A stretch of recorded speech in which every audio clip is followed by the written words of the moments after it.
Apakah kita boleh ini untuk mengambil sesuatu dari toko yang kita kelola tersebut yang itu milik anak yatim? Boleh, tapi bil ma'ruf. Bismillahirrahmanirrahim. Ustadz, yang dimaksud memakan harta yatim itu seperti apa? Apakah harta waris yang ditinggalkan bapaknya atau yang lainnya? Baik, untuk masalah yang pertama, apa yang dimaksud dengan memakan harta anak yatim? Itu seperti apa? Jadi ketahuilah para sahabat sekalian, begitu ada orang meninggal dunia, maka harta itu langsung jatuh ke tangan ahli waris. Begitu ada orang meninggal dunia, maka harta itu langsung jatuh ke tangan ahli waris. Itu yang pertama.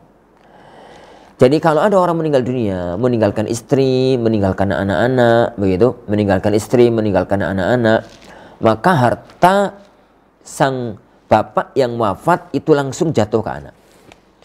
Jadi istri nanti dapat 1/8, sisanya dapat anak. Kalau nggak ada ahli waris yang lain, kalau ada bapak, ada ibu, maka dibagi sesuai dengan warisan. Lah, harta itu adalah harta anak yang kemudian dikelola oleh ibu mereka, yang kemudian dikelola oleh walinya. Walinya ini bisa jadi ibunya sendiri, walinya ini bisa jadi orang lain. Syariat nggak pernah bahas walinya ibunya sendiri, karena fitrahnya ibu itu mesti rela berkorban demi anaknya. Jangankan mangan harta anaknya, dia itu akan berjuang untuk bagaimana anaknya bahagia meskipun dia berkorban.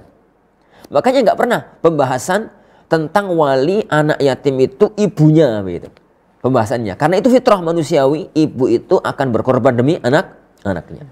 Yang sering dibahas oleh Islam, oleh syariat adalah kalau walinya itu orang lain, yang mungkin tonggoi, mungkin teman bapak atau mungkin keluarga yang lain yang itu agak jauh, sehingga kemungkinan makan harta anak yatim itu sangat kuat.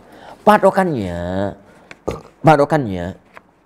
adalah firman Allah Subhanahu wa taala, "Faman kana ghaniyan falyasta'fif wa man kana faqiran falyakul bil ma'ruf."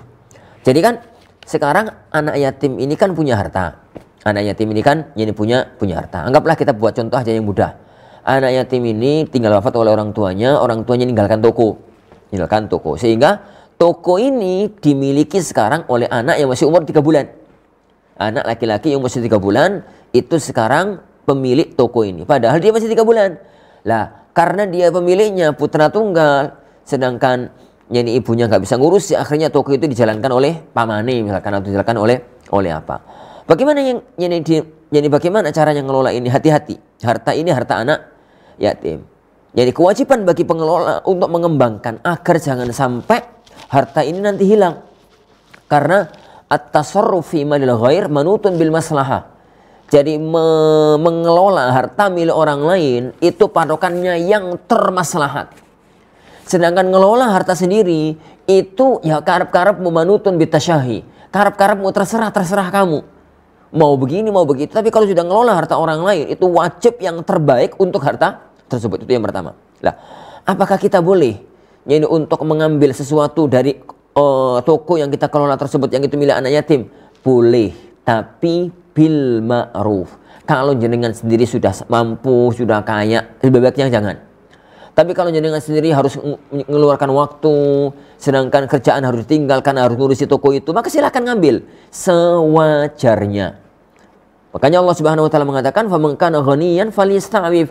Barang siapa yang dia sudah kaya, dikayakan oleh Allah dengan hartanya sendiri, tatkala dia ngelola anak yatim, harta anak yatimnya sudahlah. Falyasta'fif, sudahlah, jangan ngambil apapun, jaga diri. Jadi jaga diri, jangan ngambil harta apapun dari harta anak yatim tersebut, dan itu yang paling selamat.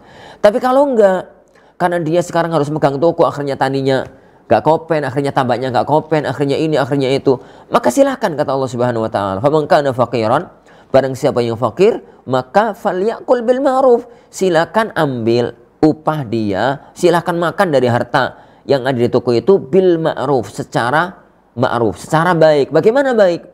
Ya lumrahe uang itu kalau ngelola toko per bulan dapat berapa?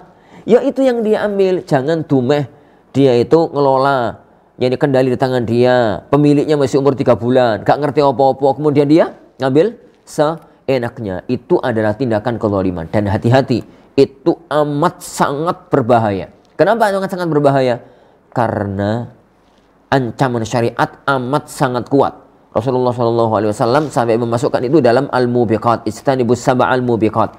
Hindari oleh kalian 7 hal yang menghancurkan. Salah satunya adalah aklu malil yatim, makan harta anak yatim. Sampai nanti anak yatim itu udah dewasa.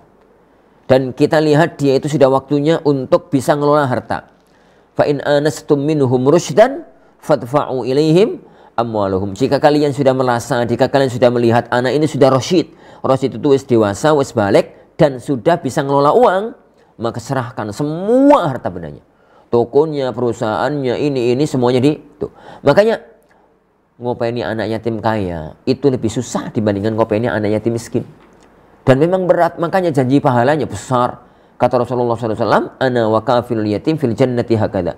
Saya dan pengurus yang ngurusnya anak yatim di surga itu begini, mepet begitu. Bukan sederajat ya, tapi mepet dengan posisinya beliau sallallahu alaihi wasallam. Itu standar yang ada. Itu standar yang ada dan tidak akan pernah ada orang nuntut. Kenapa? Siapa yang tahu? Wong kelola dewi, tapi yang perlu kita cermati adalah perhitungan kita di hadapan Allah Subhanahu wa taala nanti.